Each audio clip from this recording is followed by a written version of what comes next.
This is Annie here, one half of Bec and Annie from the Career Coven. And this week's episode does not feature me because it is about something that I have no real context on and therefore don't feel like I could authentically speak about. But it is a topic that both Bec and I feel is incredibly important to address on a podcast about progressing your career, and particularly important for women as it's something some of us go through, and many of us try to go through, and is still not spoken about that much, and that is getting pregnant and being pregnant at work.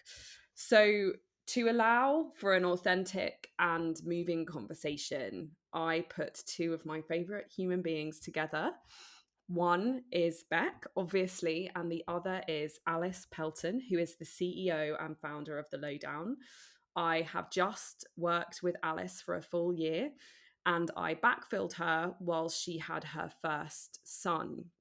So I covered her maternity leave, and she is the single most kind of inspirational, strong woman I know. She is an incredible leader and really a groundbreaking thought leader within the space of women's health. But what I love the most about Alice is how authentically she talks about her human experiences and her experiences of being a leader and being a founder of a small tech business. And one of those experiences is trying to get pregnant and being pregnant whilst running a team and leading an organization. And spoiler alert for anyone who didn't know, Bec is also currently pregnant, and she has been pregnant throughout the recording of this podcast, which is very exciting. So without further ado, I'm going to let you listen to a moving, beautiful conversation between two extraordinary women about what it's like to be pregnant and work throughout pregnancy. And just a trigger warning, this does cover pregnancy loss. So if that is something that you find really difficult to listen to or think about, then this episode might be worth giving a miss. But as so many of us experience that as part of the journey to pregnancy and parenthood, we wanted to keep that included in this episode. I hope you enjoy it. I hope you laugh. I hope you cry. I certainly did. Annie, over and out.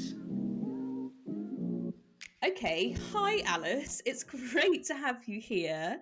I've heard so much about you, so it's such a pleasure to actually be able to meet you and talk under this guise.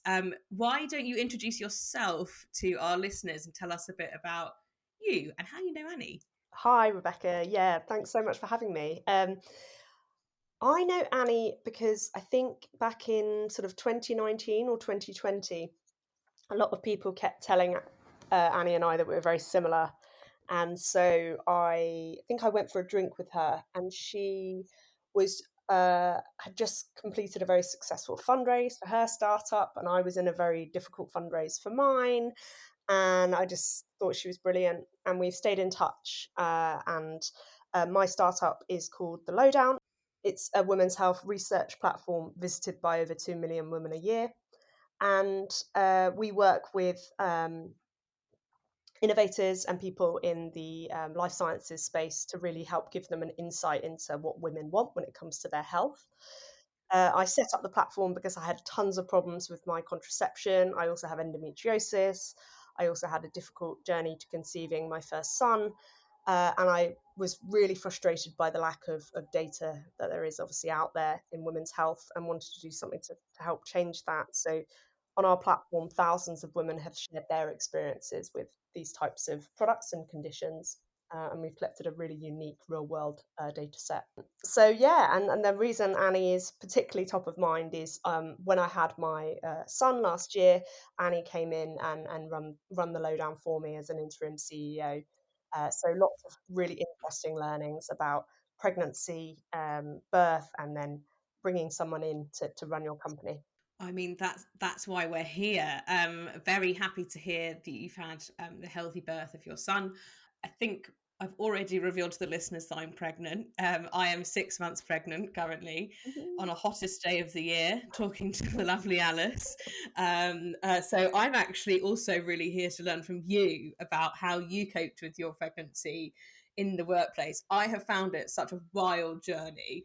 I mean, shall we start with just sort of getting pregnant? Or should we go through it in order? Yeah, I love that. Yeah. So getting pregnant is a whole journey in itself. And I would actually say that work was a brilliant distraction to me during this time because if it takes a little bit longer, or you feel really anxious about it, or you find the 2 week wait, which is the kind of amount of time that you have between ovulating and waiting for your period to come, or finding out you're pregnant, if you find that the waiting around, which there is a lot of when you're trying to conceive, really difficult, work I found a brilliant distraction and a really good thing to kind of get my head into every day and take my mind off it. I wouldn't say it was good in a way that I worked in women's health, because I was talking about these topics a lot, but I think it was good to just have something else going on in my life during that period. Um, and I unfortunately had a very early ectopic pregnancy. I didn't even know I was pregnant at the time, and it was all very confusing and strange and shocking. And I think work really helped me during that time, actually, give me another focus and something to kind of come back to and think about. So, yeah, it was difficult. My team were incredible. My investors were incredible. I told them quite openly about it. But I would definitely say it's not always plain sailing. Not to scare people, it's not always plain sailing. If you're trying to get pregnant, if you're finding it hard, you are not alone. It is can be a really stressful time. How was your experience, if you don't mind me asking? No, not at all. So interestingly, and very luckily, I basically had no Oh, issues, amazing. which I feel very privileged to have sort of won the fertility lottery, Mm, and sort of used the apps and worked out the maths on the days. yeah, Quite steep learning curve when you decide that you want to get pregnant, and then you're like, what the hell is this? yeah, Like, yeah, it's a whole separate world, which I just hadn't ever really thought about that much. Not working in women's health, but it was really straightforward. But I remember at the start of the process, being like, this, we had kind of set in our mind that 2024 was the year that we would start trying, and in my mind that I had basically like the whole year before I would get pregnant, and I basically got pregnant in February. yeah, So it's quite a strange feeling when you are so out of control of what's happening with your body, and I think that is my overriding reflection on being pregnant, is I feel completely out of control, yeah, and that's quite a strange feeling, for someone absolutely. who's a control freak. It's all, I really genuinely feel like it's up to nature and Yeah, luck, which is wild. absolutely. It is such. I think my general thought on all of this is to completely reset your expectations on time it may take. It may be much shorter or much longer than you think, on how it's going to feel when you find out you're pregnant, if you do find out you're pregnant, on how productive you may be, just on everything. It's I look back at last year, which I was pregnant from January to September, and the whole thing is like a bubble, a very intense bubble. So many things I can't wait to talk about today. I just started a book which I wish I had finished before we'd recorded this, because I'm sure there's lots in it, but it's called Matrescence by Lucy Jones, and you're nodding like you might have read it or heard of it, I but haven't, but about every millennial friend of mine has sent me a photo of it and said, "You've got to read this." So the opening line is like, I've been hoodwinked. Everything I know about pregnancy is not a reflection of what pregnancy is actually like, which I feel like genuinely is the most honest review I've read of pregnancy. That I feel like every bit of the narrative around getting pregnant and being pregnant and all of the things that come with that, I genuinely feel quite misinformed. And I can't really work out why, but I wonder if part of it's you've had the child and then you sort of forget how horrible Yeah. pregnancy is, although I'm quite certain I'm not going to forget how horrible this is. But um Yeah. but it feels really different to the expectations. Was it what you expected? No, uh, the nausea, I would say, uh, it's like very mentally tough to feel constantly sick, as I'm sure you know very well. And it just grates you down. It wears you down after weeks and months, and so that was incredibly difficult. And say my partner would go and get drunk on a night out and be hungover the next day, and he would be, staggering around the house feeling terrible, and I'd say, imagine feeling like you feel, but all the time, Okay. like all the time. And he was just like, I actually don't know how you do this. It is so hard. So the nausea was much, much worse. The general anxiety of all the changes that are going on in your life and are about to happen. You feel like you're constantly not really in the present because you're just thinking about what will happen after the baby is born or the birth. So I didn't feel like I was fully present in my life during that period, really. I was just sort of anxious about how I was going to leave the company, anxious about the birth, anxious about lots of things. And it was difficult, really, really difficult to enjoy life for what it was. I agree. You're sort of in this liminal state where you're not having a baby, Yeah, but you haven't got the baby, and you're sort of living this life where you have you and yourself, and your baby inside of you to look after, and then you start going through. I find it really difficult to even think about anything that's going to happen in the next 3 months because yeah, you get so deadline focused on when the baby's going to arrive, and it's a genuinely quite a fascinating experience. I suppose what I didn't expect going into it is also considering you're going through these like physical changes, but I really underestimated like the sort of, I guess, neurobiological changes that are mm. also going on at the same time about what you feel like doing. I spontaneously cried quite Oh a lot. wow, yeah. Oh, the crying. I once cried because Kieran, my partner, didn't make me a salad. And he was like, "What is wrong with you?" And then I also once cried on the phone to one of my investors, and I was really embarrassed. And she just completely normalized it. She was like, "Are you? Don't be. This is totally normal." She was like, "I cried about everything." But I think what we underestimate, and now I understand looking back, is if you think that a human comes out of you and they are made of like blood and flesh and bones, just think of the energy and hormones that go into building that inside you. It is not to be underestimated. What is It's wild. You know what I mean? Like, you're literally growing like bones in your body.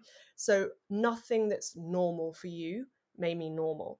And I think my first kind of advice is, yeah, it's not a normal version of you. Sometimes some women feel completely normal, some don't at all. And if you look at the hormone chart as you go through pregnancy, it is like, I laugh because sometimes I get really bad PMS, and I used to say, "Oh, I can't wait till I'm pregnant because I won't have PMS because I won't have a period." Ho ho ho ho ho!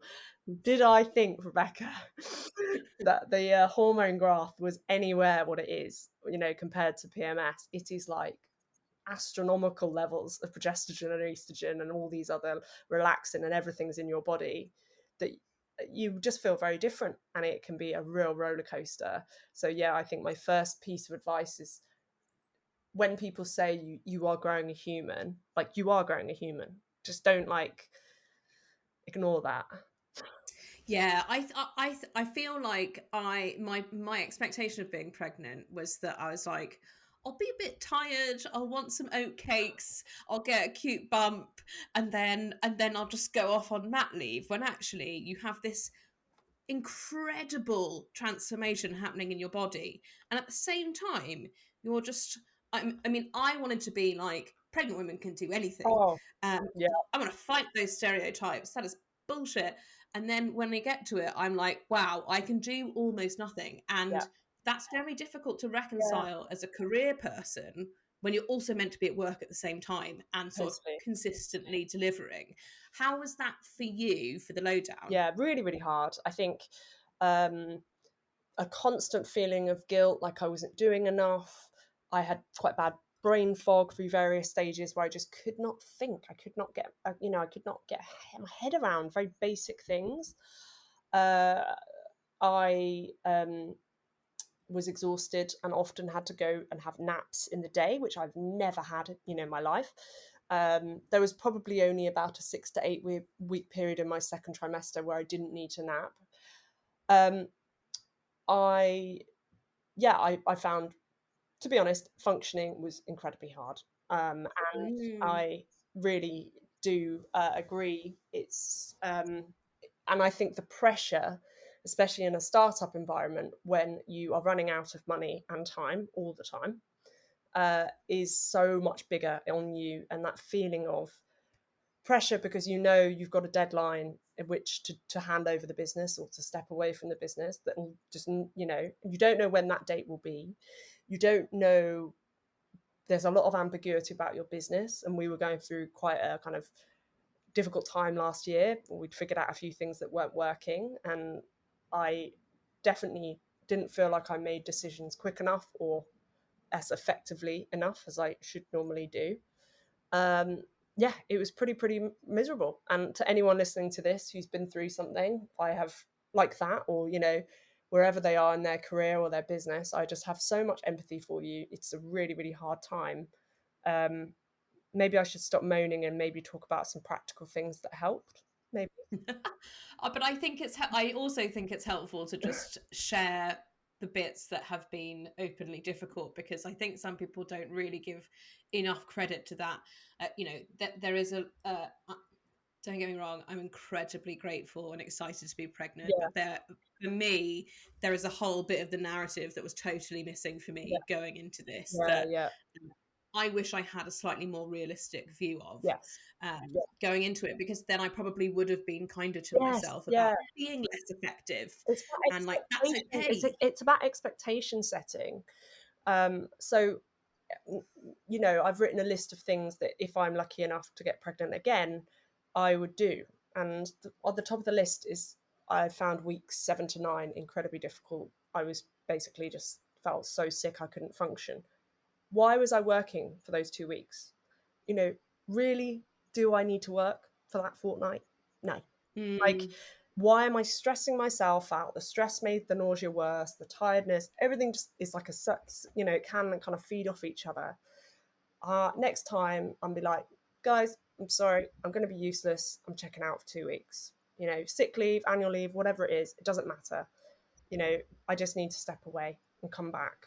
Hopefully, once the placenta has started to take over, and then naps. I felt really guilty having naps in the day, but then I was just like, look, you either have a nap and then you're able to maybe do an hour or two more, or you don't, and then you can't do anything. So you mm. sort of got to, it's like the ROI of the nap. You've got to think about, you know, okay, if I do 60 to 90 minutes lying down, then I've maybe got another hour before I get too tired where I could do something. Yeah, I mean, I like yesterday, I had to crack out a nap between meetings, but then like was rejuvenated enough to finish work Yeah, and get what I wanted to get done exactly. a bit later, but I was actually much more capable of Yeah, doing that. I think always take the nap if you yeah, need the nap. for sure.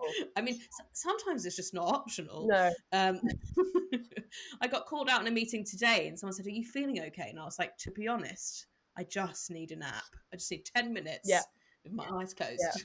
yeah. Um, I definitely adapted to my best and worst times of day. So, I remember at the start, my mornings were terrible and my afternoons were better. And then it actually swapped. And, I noticed the nausea and the tiredness would hit me at different points. So, just trying to adapt. moving meetings if you can with team members. You know, people can understand, we can talk about colleagues in a second, but you know, there are really small things you can do and you can adapt to whilst you're getting used to, effectively, for a lot of people, being ill for 9 months.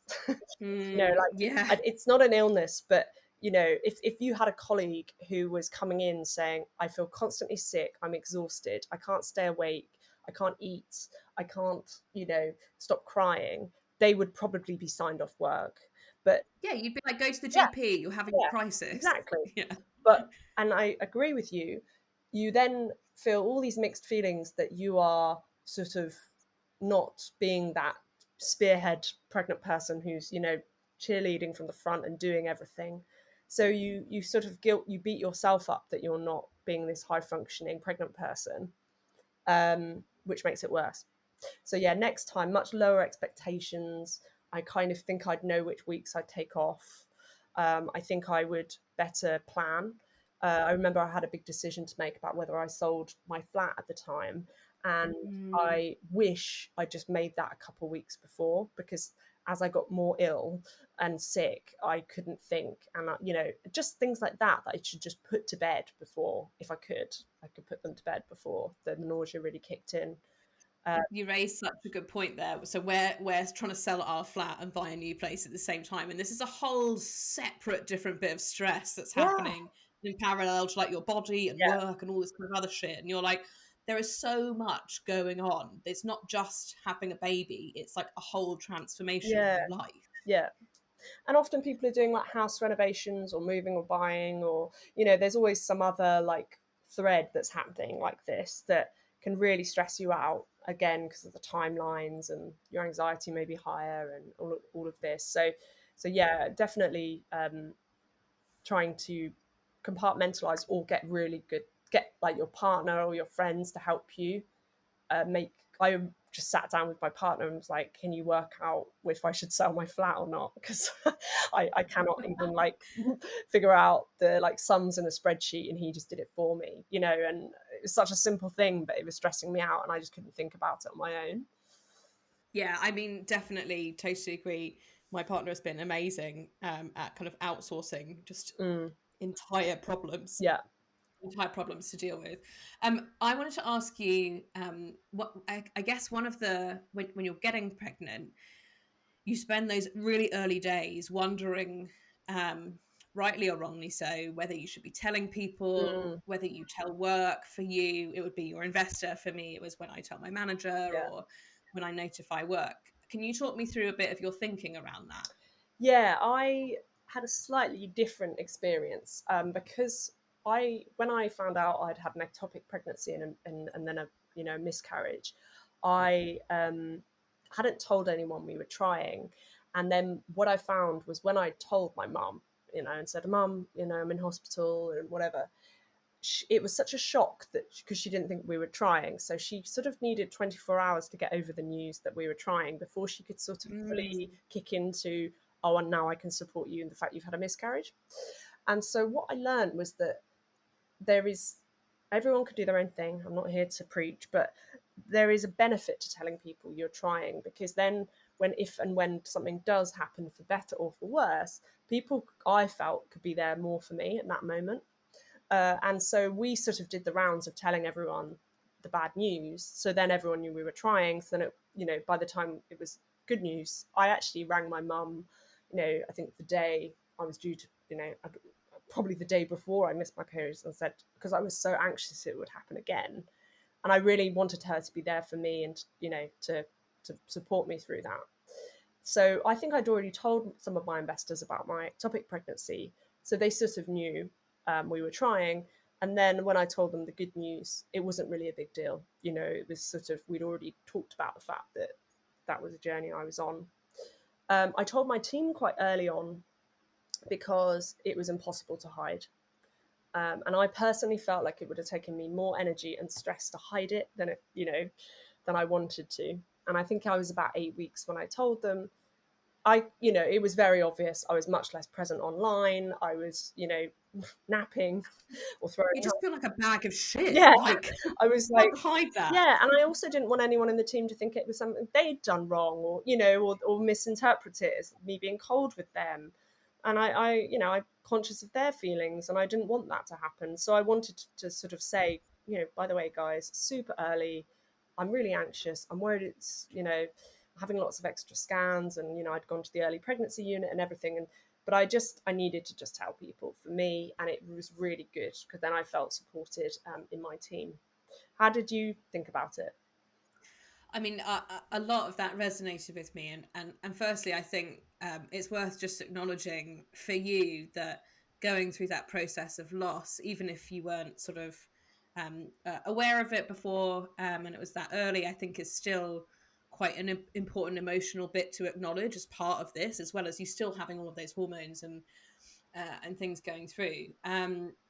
I took a similar view to you that we told anyone who we would want to have support us through a potential loss basically as soon as we saw them, because I was like, if I do go through a loss or experience a loss, I expect you to support me through that. I'm not going through that alone. For me, a little bit different in that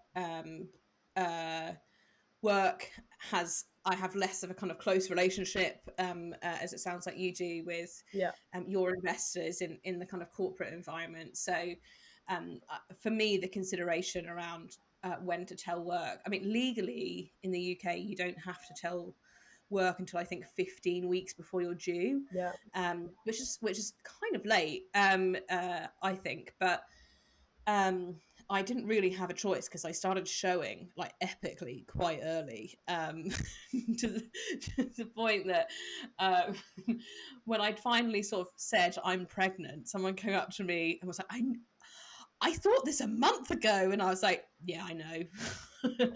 Just left it a bit long. But I think for work, wanted to wait until I'd passed that sort of 12-week yeah, mark, because I wouldn't necessarily expect a load of emotional support from a wider network at work for me. I would obviously probably want some time off, and I would tell my line manager that, but I wouldn't rely on my sort of broader ecosystem of colleagues to kind of give me a hug. That being said, I like the first 12 weeks are pretty stressful at just being like, are you alive? yeah, Are you alive? Are you still alive? yeah, yeah. And I think that isn't to be underestimated. And actually, Annie sent me one of your Substacks, which had an amazing link in, which I looked at like basically every day, which was the reassure me link of like statistically how likely is your baby going to be at surviving, and it was Oh, really good. yeah, I love that. Basically my memories of first trimester were sitting in the bath watching Love Island every night, not socializing, not going out, not really, talking to anyone, and just looking at, they call it like the miscarriage odds analyzer, and it's this brilliant website where they've worked out like the percentage chance of continuation of pregnancy, literally I think by the day, based on your age, your BMI, various other factors. That kind of data I would just lap up Yeah. alongside crawling through forums and the internet to try and find any information about how you feel at certain stages, and what did you think when, you're just googling things all the time. You're just, yeah, you're in a kind of information swallowing whole of, I felt at that start. And yeah, the anxiety is huge. I honestly don't really feel like we properly accepted we were pregnant until like the 20-week scan. Wow. Yeah, I don't really feel like I properly sort of really accepted it. And then after then, Kieran, I could see I sort of said to him, right, okay, I think this might actually be happening now. And that's after Oh. one early miscarriage. God knows how women get through this, with multiple miscarriages or complications. Like the uncertainty can be really, really high. So yeah, it's difficult, and the stress of that can kind of weigh over you quite a lot, can't it? Yeah, and I think also miscarriage is just so common. So cool. So common, and like also what a horrific thing to go through. And my heart really goes out to people who go through those experiences and still just sort of get up, go to work, like Yeah. really nothing has happened when actually an enormous amount has happened. And that's, you know, for so many people who struggle with fertility, I just can't fathom going through that over and over again for such a long period of time, because that must just be so difficult. And Mm. so I mean, Elizabeth Day speaks quite a lot about this, and I think she covers it really beautifully about her journey. But I've also got lots of friends who are on similar paths and doing their best and Mm. really sort of hanging hope. And I think that's so admirable of them to just keep going Yeah. throughout that. Yeah. Okay, so during your pregnancy, you're sort of 20 weeks, you feel like you can see the baby's coming, Mhm. you're feeling motivated. Tell me about how all of this journey intersects with how you think about your career at this point. Mm. Yeah, I actually started to feel very envious of people in corporate jobs, or normal jobs as I call them, because I'd chosen an abnormal but very difficult path. Not saying that corporate isn't difficult, but I really felt a lot of frustration with myself. I was like, why did you do your own business? You know, why have you done this now? Um, It's a totally different ball game yeah, for I was like mat like, leave and you always like doing hard things, but you've really picked the hard route here. You know, solo female founder running a pre-product market fit women's health startup in the UK, you know, like tick all the boxes for difficult. And I felt a lot of frustration and a lot of implied not that a lot of that implied that it wasn't flexible and I wouldn't be able to make it work. And yeah, and I really struggled with that. And but I knew deep down, by the way, that, you know, no job or career for me was ever going to be more important than starting a family. And, you know, I didn't want to look back.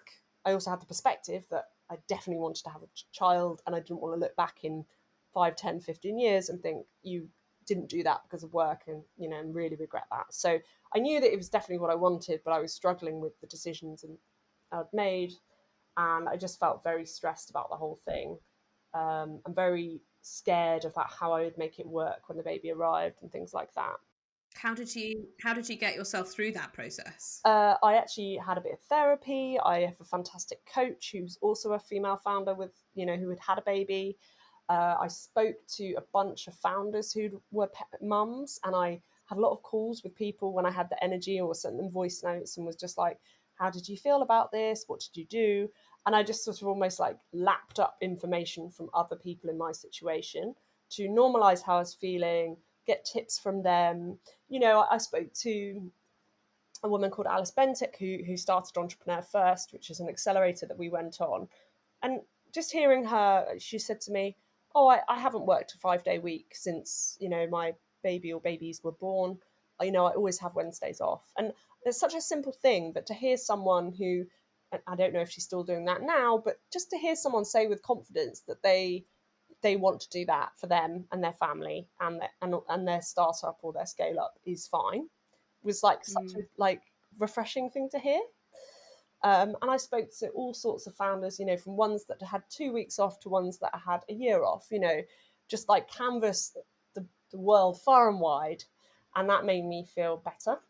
Um, and then I also obviously decided that I needed to get someone in to run the company so I could properly take some time off. And that's where I'm, you know, decided to bring Annie in. So it was definitely very difficult, but I do think speaking to other people is always helpful in that situation. I think that's such a reassuring and lovely approach to be able to connect with people in a way that helps you widen your lens on kind of the art of the possible. I think one of the things that I have just really struggled to wrestle with is that um, I've had so many conversations with my husband about this. The sort of your ability to kind of keep pace with your own self and your own ambition, whilst also entering this entire new identity of motherhood. And I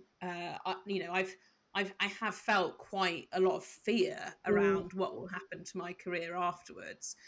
In a way, I had a coach, and she was like, "But what if it's all fine?"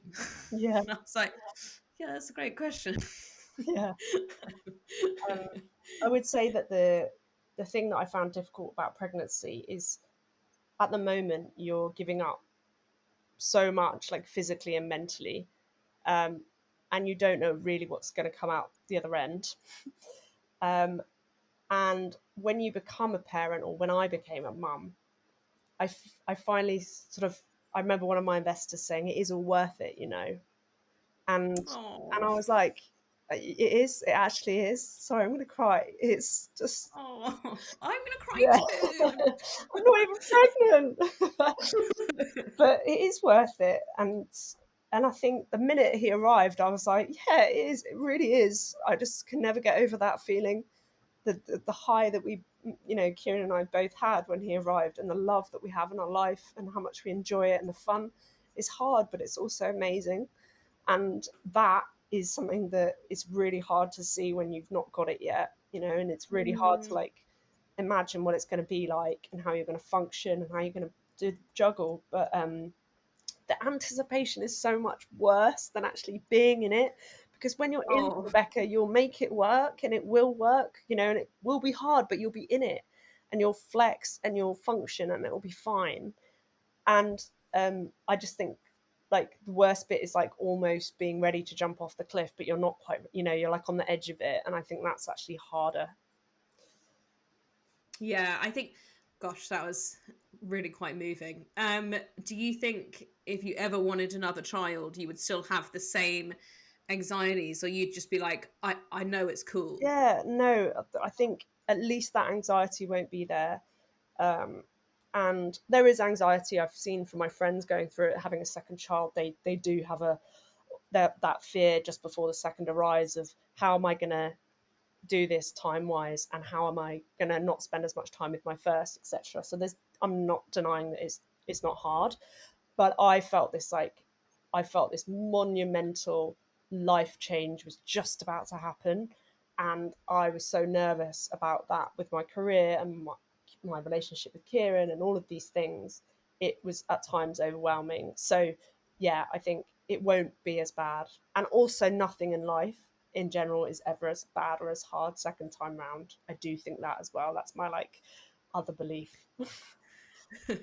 Yeah, I think experience is generally quite helpful as a balm. I think, well, I remember having a conversation with my sister, and I was like, I couldn't pinpoint what I was getting really anxious about, and she was like, you're basically grieving something that you currently have, without acknowledging that there's something amazing Yeah, coming that will change and adapt how you manage everything else.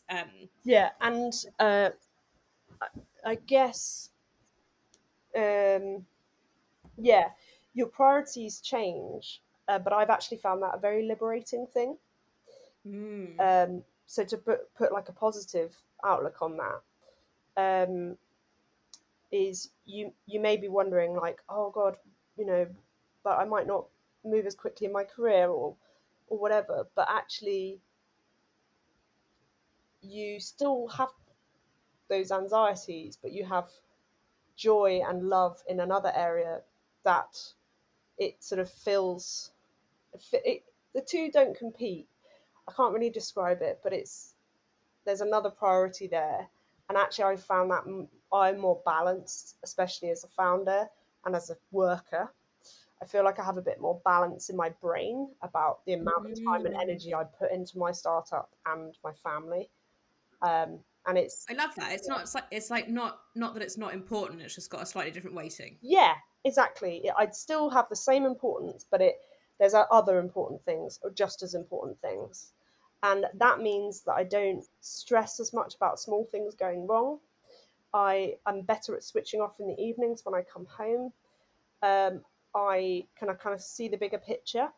And ultimately, I think that means I make better decisions for the business, because it's a bit less tied up with my own like personality and sense of self. So Yeah, I think workplace and identity without something else going on can feel almost like a really high pressure exactly. environment that can burst. Um, I would love to talk about your process of going on mat leave and kind of how did you prepare for that? How did you know how long you wanted to take? How, what was that process like practically? Yeah, I'm actually going to do a survey on how I'd love to look at the delta between what women plan to take off versus what they took off or what they wish they'd taken off, because I think that's is whole. I could write like 10 substacks on that. So I think it's such an interesting thing. But yeah, I knew, and I worked out with my coach quite early on, that having time off, like completely off, was very important to me. Obviously, everyone's different. Some of the founders I spoke to didn't want that, or didn't feel like they wanted to do that, and that's fine. But I felt that was important. Um, I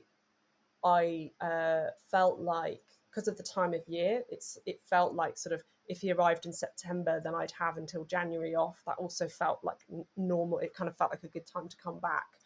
Not knowing anything about babies, sleeping patterns, feeding, what a 3-month-old, 5-month-old does, didn't know anything about that. And it was different for me because I was effectively handing over everything to Annie. But I started just writing down things like, Annie needs to know how to pay people. Annie needs to know how to do our VAT return.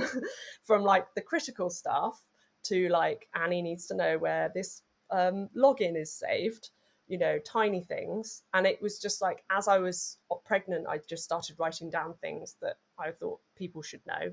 And I'd advise anyone listening who's pregnant to just have that list saved or bookmarked on their screen all the time, so they could just put thoughts down as they come to them.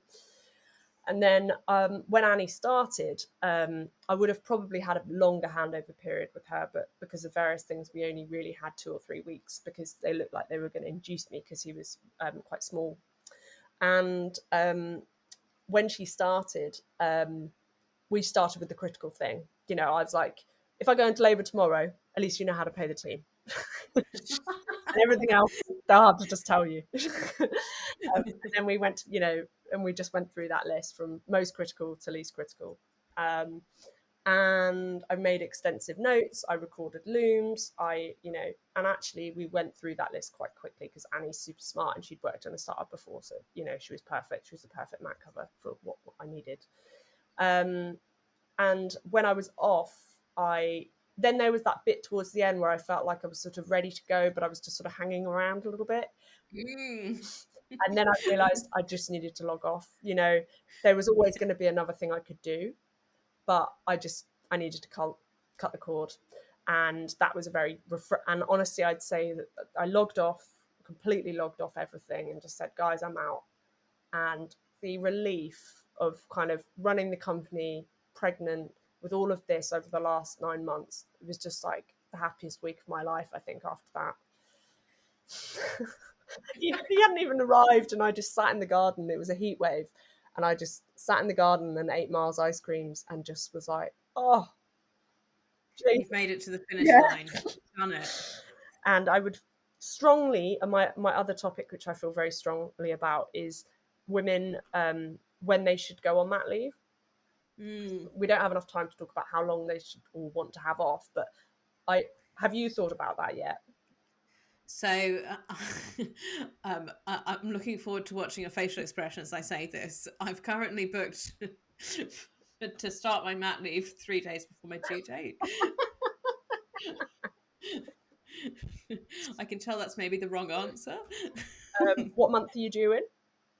End of October. Okay. So, in my opinion and experience, our CTO tried to tell me this, and I said to her, "No, you're not. No, I'm. I think she was due mid-May, and I said, I'm not assuming you're out by the 1st of May. By the way, don't talk to me from the 1st of May unless you really want to. But and she didn't really understand. And then as we got closer, I think she sort of understood. But you maybe you're completely different. But just to say that what we don't understand very well in this country is that you're full term at 37 weeks. And from that point, mentally and kind of medically, you kind of enter a different realm of pregnancy. If you have any reduced movements after that point, if you feel like he or she's not moving, if you go into triage, which you should do if that happens, they will normally advise to induce you there and then, because the risk of keeping the baby in you after that point is too high if they feel like there's any reason for them to be concerned. Combined with the fact that 1 in 3 pregnancies in this country end in induction, and a lot of those may be for the reason that I had, which is that they're growing small, so they think there might be placental insufficiency. And if they induce you or you go for an elective Caesar, that's always around the 38 week. The C-section's around 38 weeks. In the case that I had, they want to pull them out a bit early. So I just want to put a point out there that there is a few things that may happen between 37 and 40 weeks where your due date is, and just to mentally prepare yourself for them. Now, you may decide that you don't want to just sit around at work and at home and wait. If you're choosing not to have an elective Caesar, you may decide to not sit around and wait to go into labour. Totally fine. But I just think it's worth everyone to plant that seed of, there could be things that happen in those weeks. I may mentally be thinking my brain is in a completely different space. And just to how we talked about setting expectations for your pregnancy, I think setting expectations for the end of your pregnancy is really important. Don't expect too much of yourself, because you may be disappointed if you're not achieving what you want in those final weeks, if that makes sense. Yeah, really good advice. And when did you come back to the Lowdown, and how did you deal with that kind of working pattern, childcare, whole new world? Yeah, I came back. So I came back in January. Wouldn't really advise coming back the first week of January. Don't know why I thought of that. That was bad planning on my behalf, because it kind of ruined my Christmas, because I was thinking about work quite a lot, and not in a positive way, in a kind of worrying about things but can't do things way. My partner so I'd had 16 weeks off, and then my partner took 3 months off shared parental leave. Thank you to Sky. You are a forward-thinking company. And so we, he was the lead parent, and I ramped up and just, being really kind to myself. I worked from home a lot. I was still breastfeeding. I didn't push myself, I just tried to be really kind, and Annie was great at reminding me, to be kind, things will, and it just it takes a while for your brain to come back. Obviously, I was, we split rooms so that I could get sleep. There was no way we could have shared a bed and I could have been woken up all night. Kieran was doing all of the nights basically in the week, and we'd split them at the weekends. And we, it was difficult. It's been really up and down. There's been really good weeks and really hard weeks. I had to come back to fundraise, which went really well, and thanks to Annie. And I would just say that when it really mattered, when I really needed to perform, I could. And I found working in that period easier than working pregnant. Interesting. Amazing. And then so it sounds like your partner is back at work now. Yeah. And I mean, what really astonishes me, and I just feel is just such a black mark against our entire system, is the cost of childcare. Yeah. Which is mind-blowingly expensive in the UK, and that to me feels like what is really holding back a kind of a mother's potential in the workplace. Sure. How did you navigate childcare when you were both back at work? Yeah, we I think I put him down for a nursery place, I think from the day that Kieran went back. So that was always sort of there in case we needed it. And then when Kieran went back, then we started using Bubble as kind of, an app where you can find nannies and childcare. Oh yeah, childcare was definitely another thing I got very anxious about during pregnancy as well. And we found this great app called Bubble. You can book nannies and child babysitters to come, and we used that, and it was just so great. And we developed a roster of like 3 wonderful women who'd come and look after him, maybe for like 4 hours in the afternoon, or and we started to kind of get into using them, and then over some time, and then we also had a bit of help from my parents. I would say like it is a lot of sort of trying out what works for you as a couple, um, and really trying to see what you feel comfortable with. I think one benefit of the way we did it is I was very used to other people taking care of him from an early age, and that included Kieran, who was completely, co-parent, responsible parent. So we just kind of got used to other people taking care of him locally, and then we decided to get a nanny share with our neighbours to make it more affordable. So that, and it all kind of worked out through various chance conversations and things. But it took, I would say, 3 to 5 months to work that out, and a lot of Mm. kind of ad hoc people around the edges and support, and you just don't really know what you're going to feel like and what you're going to want until you get there. Yeah, it's super interesting. Back to the matrescence book, which I'll start harping on about. They were talking about how Western culture has put a lot of pressure on just like parents being the caregivers, when actually in other cultures there's an entire community and network of people that are involved in raising children. So I really think, in my heart of hearts, the distribution of childcare to a number of people feels like the more realistic option. Totally. Yeah, super interesting. A nice question is what was the most enjoyable part of being pregnant at work? That might be a nice closer. Yeah, I did say that enjoy was not a verb I would often use to describe pregnancy. But I do have a few highlights. I did when I was not publicly pregnant to too many people. I went in and smashed a Wired Health pitch in front of hundreds of people. We won this startup pitch competition last year, and I Amazing. just felt like fucking incredible. I was like, yes, like I just smashed it. And that was coming out of that first trimester. I think it was like 16 weeks pregnant or something, just when I'd started to like enjoy food again. And the whole day was exhausting, but I did do really well, and I felt really proud of myself again. I kind of felt like I got my mojo back a bit. And then later on in the summer, another one of our investors invited me to talk, and everyone just like laughed about the fact I was a woman running a contraception startup pregnant, and it was all really great. And I just, I felt really confident pitching on stage with my bump and just thinking, yeah, do you know what? Like, women are fucking amazing, actually. So those were some really nice bits. And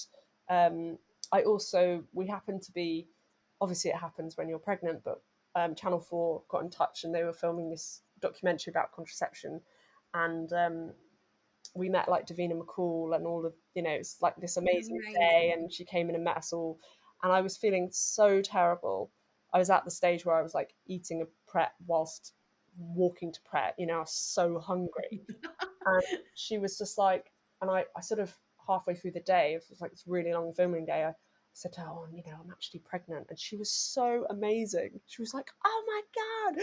And she was just buzzing, and she talked to me all about her birth, and it was just great. And I just thought, yeah, it's totally fine to tell everyone here, because, I do just want to take a sit down, and, I need a break and stuff. But yeah, those were some good highlights. And it wasn't all doom and gloom. And I'm aware I've probably been quite negative, but I guess I'm just trying to be honest, like we say, about the actual experience of being pregnant. Yeah, I mean, I think uh, being pregnant is, I mean, sometimes I really hate it, but people see your bump and they're just like, I'm coming to talk to you. Yeah, And I'm quite introverted, so I'm like, oh no, don't yeah, don't come here. But actually sometimes it is the start of just a really gorgeous conversation, in a way that like you probably wouldn't have had that conversation if you weren't sort of visibly pregnant and someone like wanted to hunt you down and talk to you. Um, yeah. I uh, agree. And you do have some lovely conversations with people, and also people really talk about very personal things when they start opening up about their children and their experiences, and you really get to like see a different side to people, and colleagues, Yeah. investors. Everyone's like a human, and it's amazing. Yeah. I had this conversation with a colleague. You know, when you're like early pregnant and it's like lower risk to tell a total stranger Yeah, that you're pregnant than it is to tell someone you actually know. yeah, I had this conversation with someone and then just ended this full discussion about how she found birth like the most empowering moment in her life. And I yeah, was like, we would have never had this yeah. conversation. That's really fascinating. So cool. I love it. Yeah.